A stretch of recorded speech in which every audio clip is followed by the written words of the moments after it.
हाँ कंपल्सरी त्याची हा एक पाऊस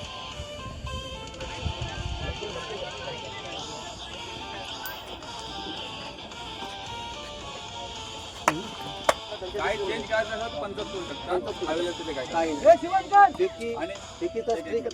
आणि कुठला नियम जर तुम्हाला विचारायचा असेल तर कुठला नियम आहे पंचांना विचारून घ्या ते गाईड आणि जर फेकी तुम्हाला थोडं म्हणजे फेकतो वाटलं ना डायरेक्ट फेकलं पहिला काय व्हेरी फर्स्ट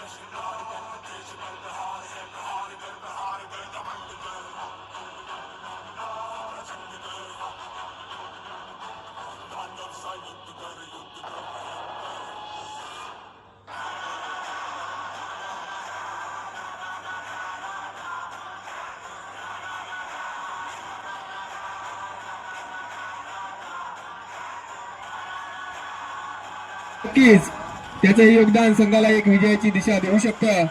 बघूया विनोद आपल्या बॉलिंग मार्कवर टाकलेला चेंडू, सुंदर चेंडू, जबरदस्त चेंडू, काहीच समजलेला नाही फलंदाजाला. निर्धाव चेंडू जातोय. यष्टीरक्षक तेवढं आपलं काम चोखपणे बजावताना दिसतोय. उंबरवाडी संघ पंचकृषीतील एक मातब्बर संघ या ठिकाणी आपल्याला सामन्याचा एक सामना खेळताना दिसतोय. या संघाकडून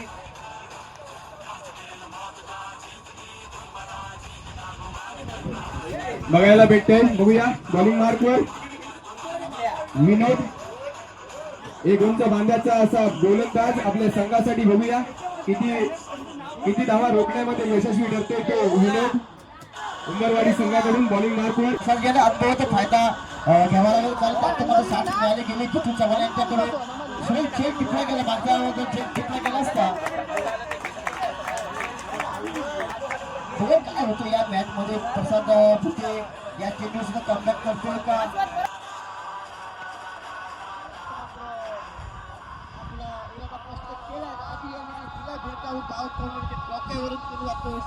बाहेर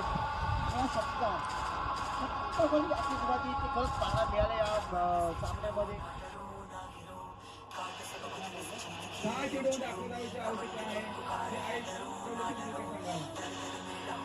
त्वरित मैदानात पाठवायचे.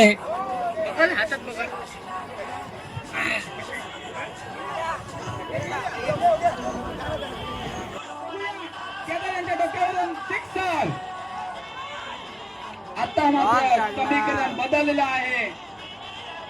शेवटचा चेंडू आणि एक चेंडू मध्ये 4 धावा जिंकण्यासाठी 4 धावा आवश्यक आहेत. ते आई चौंडेश्वरी क्रिकेट संघ शिवडे खुर्दयाना अटीतटीचा सामना.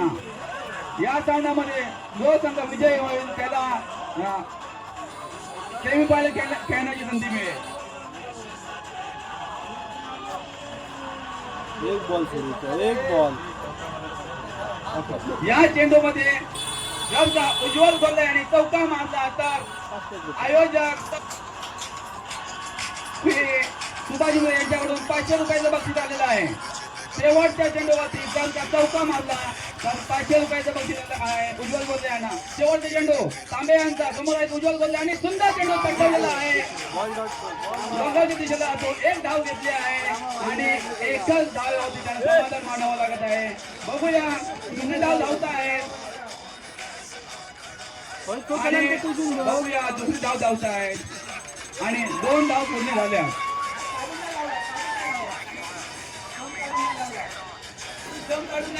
कंपल्सरी केस आहे ना. कंपल्सरी चेस होता. जिंकण्यासाठी 4 धावेची आवश्यकता होती. स्टंप काढून लावायचा असतो, त्यांनी तसाच लावला. झालं जिंकलं जिंकण्यासाठी 4 धावेची आवश्यकता होती. जिंकण्यासाठी 4 धावेची आवश्यकता होती.